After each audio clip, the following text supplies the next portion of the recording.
Bilangan pasal 8. Kandil. Tuhan berfirman kepada Musa, "Berbicaralah kepada Harun dan katakanlah kepadanya, apabila engkau memasang lampu-lampu itu, haruslah ketujuh lampu itu menerangi yang di sebelah depan kandil. Demikianlah diperbuat Harun. Di sebelah depan kandil dipasangnyalah lampu-lampunya seperti yang diperintahkan Tuhan kepada Musa. Dan beginilah kandil itu dibuat dari emas tempaan. Kandil itu tempaan, baik kakinya maupun kembangnya, sesuai dengan apa yang telah diperlihatkan Tuhan kepada Musa. Demikianlah kandil itu dibuatnya." Pentahbisan orang Lewi. Tuhan berfirman kepada Musa, "Ambillah orang Lewi dari tengah-tengah orang Israel dan tahirkanlah mereka. Beginilah harus kau lakukan kepada mereka untuk mentahirkan mereka. Percikanlah kepada mereka air penghapus dosa. Kemudian haruslah mereka mencukur seluruh tubuhnya dan mencuci pakaiannya, dan dengan demikian mentahirkan dirinya. Sesudah itu haruslah mereka mengambil seekor lembu jantan muda dengan korban sajiannya dari tepung yang terbaik, diolah dengan minyak. Juga seekor lembu jantan muda yang lain haruslah kau ambil untuk korban penghapus dosa. Selanjutnya haruslah kau suruh orang Lewi mendekat ke depan kemah pertemuan, dan kau panggil berkumpul segenap umat Israel. Apabila engkau telah menyuruh orang Lewi mendekat ke hadapan Tuhan, maka haruslah orang Israel meletakkan tangannya atas orang Lewi itu, dan Harun harus mengunjukkan orang Lewi itu sebagai persembahan unjukan dari antara orang Israel di hadapan Tuhan. Dan demikianlah mereka diuntukkan melakukan pekerjaan jabatannya bagi Tuhan. Setelah orang Lewi meletakkan tangannya atas kepala lembu-lembu jantan muda itu, maka haruslah yang seekor diolah sebagai korban penghapus dosa, dan yang lain sebagai korban bakaran bagi Tuhan, untuk mengadakan pendamaian bagi orang Lewi. Maka haruslah engkau menghadapkan orang Lewi kepada Harun dengan anak-anaknya, dan mengunjukkan mereka sebagai persembahan unjukan bagi Tuhan. Demikianlah harus engkau mentahirkan mereka dari tengah-tengah orang Israel, supaya orang Lewi itu menjadi kepunyaanku. Barulah sesudah itu, orang Lewi boleh masuk untuk melakukan pekerjaan jabatannya pada kemah pertemuan, sesudah engkau mentahirkan mereka dan mengunjukkan mereka sebagai persembahan unjukan. Sebab mereka harus diserahkan dengan sepenuhnya kepadaku dari tengah-tengah orang Israel. Ganti semua yang terdahulu lahir dari kandungan, yakni semua anak sulung yang ada pada orang Israel, telah kuambil mereka bagiku. Sebab semua anak sulung yang ada pada orang Israel, baik dari manusia maupun dari hewan, adalah kepunyaanku. Pada waktu aku membunuh semua anak sulung di tanah Mesir, aku telah menguduskan semuanya bagiku. Maka aku mengambil orang Lewi, ganti semua anak sulung yang ada pada orang Israel, dan aku menyerahkan orang Lewi dari tengah-tengah orang Israel sebagai pemberian kepada Harun dan anak-anaknya untuk melakukan segala pekerjaan jabatan bagi orang Israel di kemah pertemuan, dan untuk mengadakan pendamaian bagi orang Israel, supaya orang Israel jangan kena tulah apabila mereka mendekat ke tempat kudus. Lalu Musa, Harun dan segenap umat Israel melakukan yang demikian kepada orang Lewi, tepat seperti yang diperintahkan Tuhan kepada Musa mengenai orang Lewi. Demikianlah dilakukan orang Israel kepada mereka. Orang Lewi itu menghapus dosa dari dirinya dan mencuci pakaian mereka. Kemudian Harun mengunjukkan mereka sebagai persembahan unjukan di hadapan Tuhan, dan mengadakan pendamaian bagi mereka sambil mentahirkan mereka. Sesudah itu masuklah orang Lewi untuk melakukan pekerjaan jabatan mereka di kemah pertemuan, di bawah pengawasan Harun dan anak-anaknya, seperti yang diperintahkan Tuhan kepada Musa mengenai orang Lewi. Demikianlah dilakukan kepada mereka. Awal dan akhir masa kerja orang Lewi. Tuhan berfirman kepada Musa, "Inilah yang berlaku bagi orang Lewi.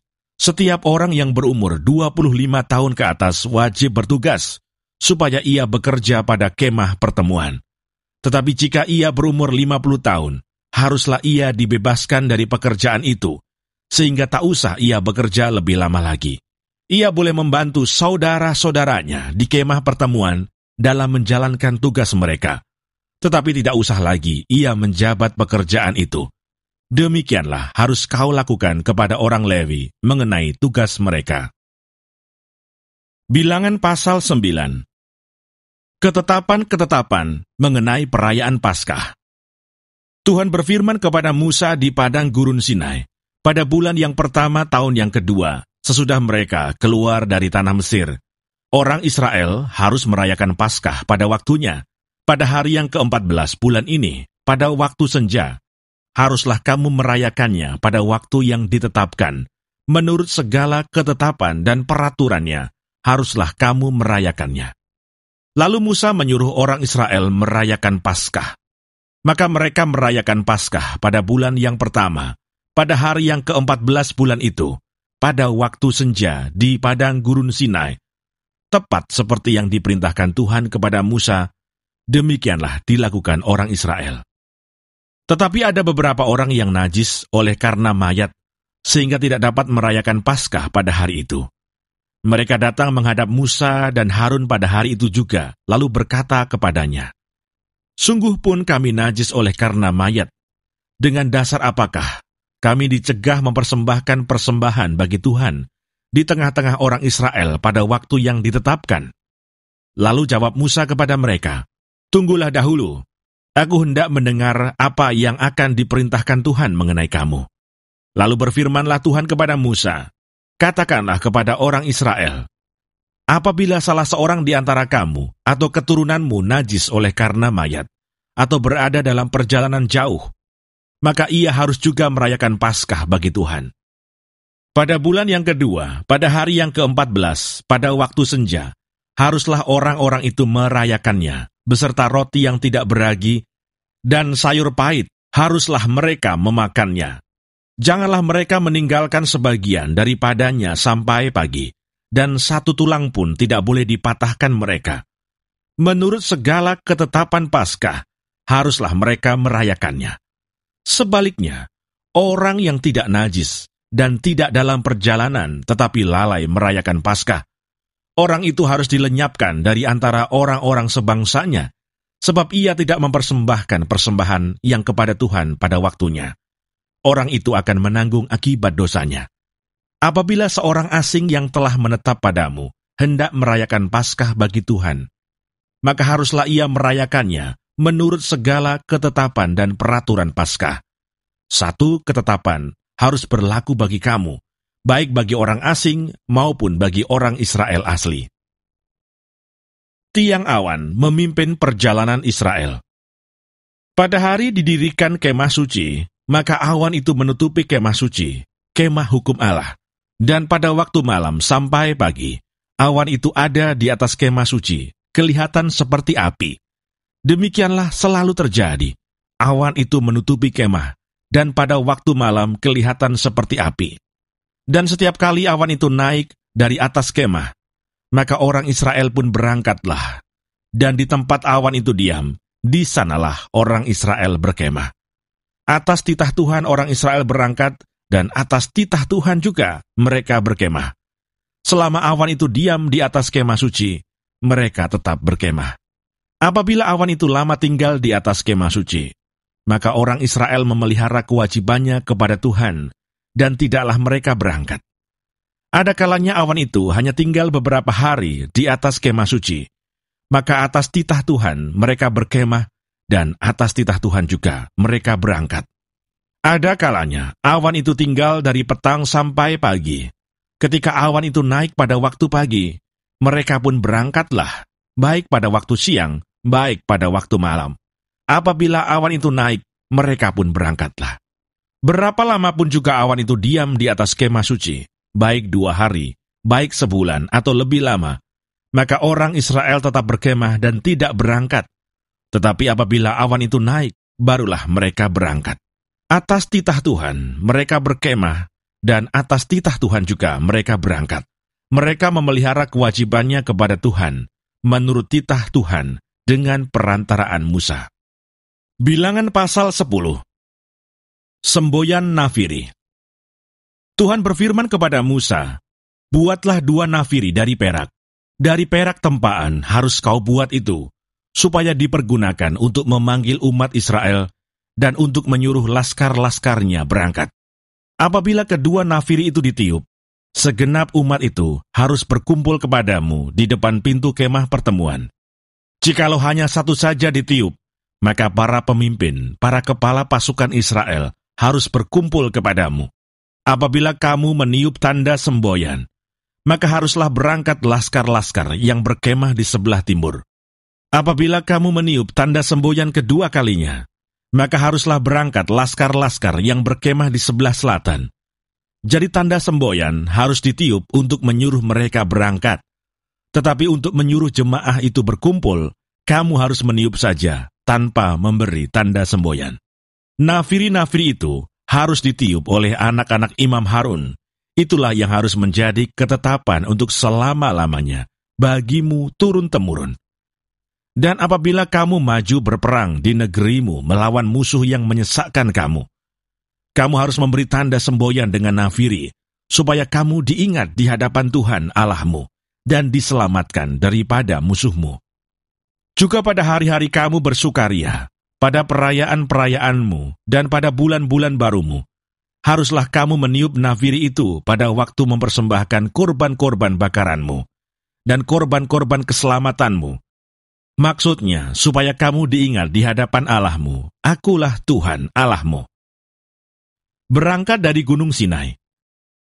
Pada tahun yang kedua, pada bulan yang kedua, pada tanggal 20 bulan itu, naiklah awan itu dari atas kemah suci tempat hukum Allah. Lalu berangkatlah orang Israel dari padang gurun Sinai, menurut aturan keberangkatan mereka. Kemudian diamlah awan itu di padang gurun Paran. Itulah pertama kali mereka berangkat menurut titah Tuhan dengan perantaraan Musa. Terdahulu berangkatlah laskar yang di bawah panji-panji Bani Yehuda, menurut pasukan mereka. Yang mengepalai laskar itu ialah Nahason bin Aminadab. Yang mengepalai laskar suku Bani Isakar ialah Netaneel bin Suar. Yang mengepalai laskar suku Bani Sebulon ialah Eliab bin Helon. Sesudah itu kemah suci dibongkar, dan berangkatlah Bani Gerson dan Bani Merari yang mengangkat kemah suci itu. Kemudian berangkatlah laskar yang di bawah panji-panji Ruben, menurut pasukan mereka. Yang mengepalai laskar itu ialah Elisur bin Sedeur. Yang mengepalai laskar suku Bani Simeon ialah Selumiel bin Surishadai. Yang mengepalai laskar suku Bani Gad ialah Elyasaf bin Rehuel. Sesudah itu berangkatlah orang Kehat yang mengangkat barang-barang tempat kudus. Kemah suci sudah dipasang sebelum mereka datang. Kemudian berangkatlah laskar yang di bawah panji-panji Bani Efraim, menurut pasukan mereka. Yang mengepalai laskar itu ialah Elisama bin Amihud. Yang mengepalai laskar suku Bani Manasye ialah Gamaliel bin Pedasur. Yang mengepalai laskar suku Bani Benyamin ialah Abidan bin Gideoni. Sebagai barisan penutup semua laskar itu, berangkatlah laskar yang di bawah panji-panji Bani Dan, menurut pasukan mereka. Yang mengepalai laskar itu ialah Ahieser bin Amishadai. Yang mengepalai laskar suku Bani Asher ialah Pagiel bin Okran. Yang mengepalai laskar suku Bani Naftali ialah Ahira bin Enan. Itulah aturan keberangkatan orang Israel menurut pasukan mereka ketika mereka berangkat. Lalu berkatalah Musa kepada Hobab, anak Rehuel orang Midian, mertua Musa, kami berangkat ke tempat yang dimaksud Tuhan ketika ia berfirman, aku akan memberikannya kepadamu. Sebab itu, ikutlah bersama-sama dengan kami. Maka kami akan berbuat baik kepadamu, sebab Tuhan telah menjanjikan yang baik tentang Israel. Tetapi jawabnya kepada Musa, aku tidak ikut, melainkan aku hendak pergi ke negeriku dan kepada sanak saudaraku.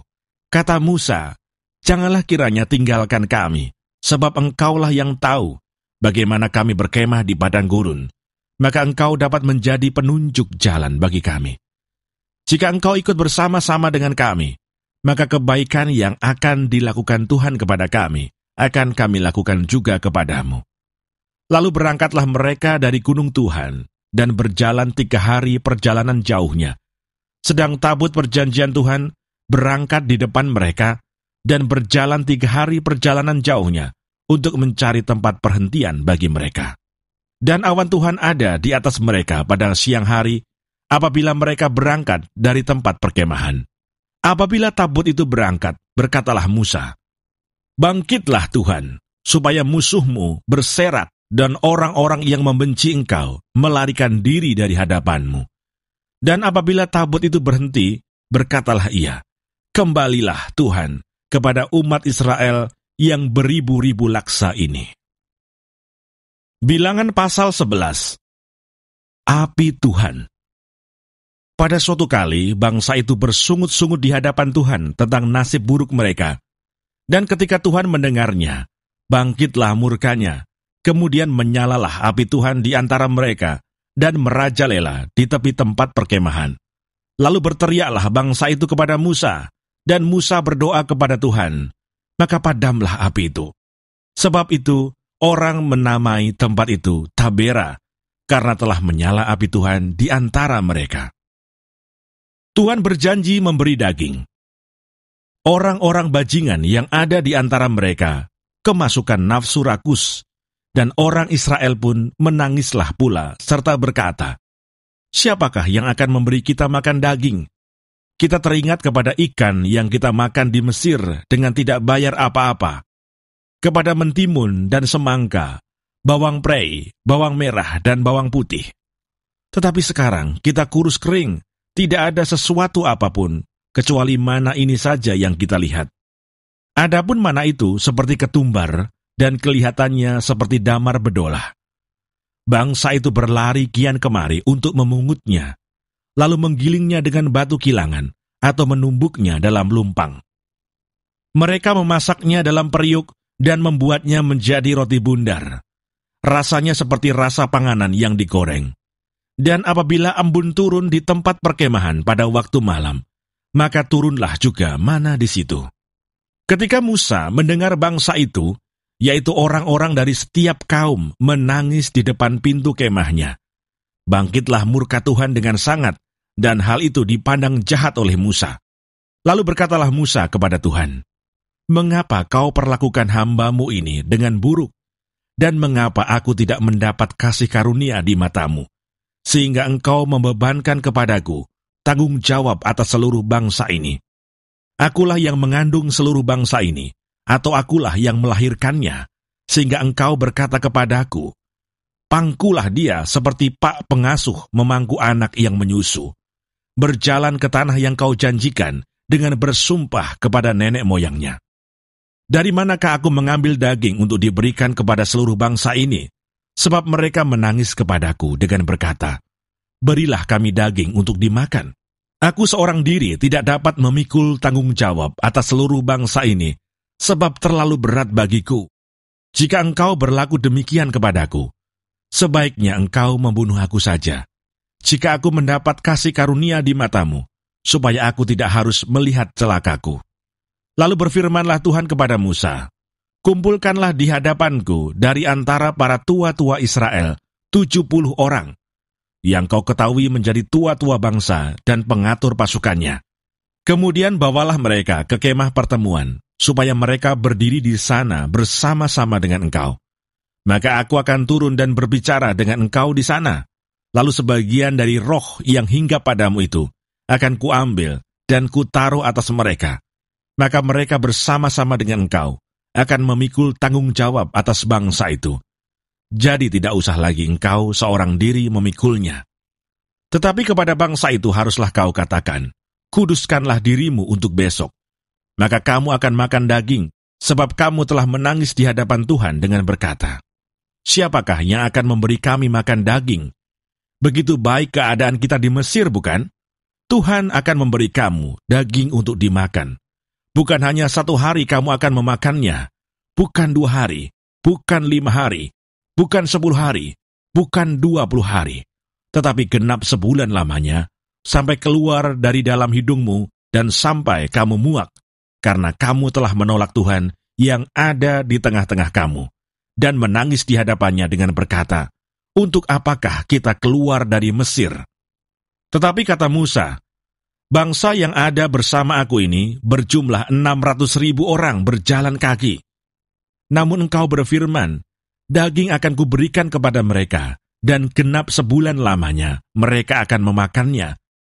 Dapatkah sekian banyak kambing domba dan lembu sapi disembelih bagi mereka, sehingga mereka mendapat cukup? Atau dapatkah ditangkap segala ikan di laut bagi mereka, sehingga mereka mendapat cukup? Tetapi Tuhan menjawab Musa, masakan kuasa Tuhan akan kurang untuk melakukan itu? Sekarang engkau akan melihat apakah firman-Ku terjadi kepadamu atau tidak. Ke-70 orang tua-tua. Setelah Musa datang keluar, disampaikannya firman Tuhan itu kepada bangsa itu. Ia mengumpulkan 70 orang dari para tua-tua bangsa itu dan menyuruh mereka berdiri di sekeliling kemah. Lalu turunlah Tuhan dalam awan dan berbicara kepada Musa. Kemudian diambilnya sebagian dari roh yang hinggap padanya, dan ditaruhnya atas ke-70 tua-tua itu. Ketika roh itu hinggap pada mereka, kepenuhanlah mereka seperti nabi. Tetapi sesudah itu tidak lagi. Masih ada 2 orang tinggal di tempat perkemahan. Yang seorang bernama Eldad, yang lain bernama Medad. Ketika roh itu hinggap pada mereka, mereka itu termasuk orang-orang yang dicatat, tetapi tidak turut pergi ke kemah. Maka kepenuhanlah mereka seperti nabi di tempat perkemahan. Lalu berlarilah seorang muda memberitahukan kepada Musa, Eldad dan Medad kepenuhan seperti nabi di tempat perkemahan. Maka menjawablah Yosua bin Nun, yang sejak mudanya menjadi abdi Musa. Tuanku Musa, cegahlah mereka. Tetapi Musa berkata kepadanya, apakah engkau begitu giat mendukung diriku? Kalau seluruh umat Tuhan menjadi nabi, oleh karena Tuhan memberi rohnya hinggap kepada mereka. Kemudian kembalilah Musa ke tempat perkemahan, dia dan para tua-tua Israel. Burung puyuh. Lalu bertiuplah angin yang dari Tuhan asalnya.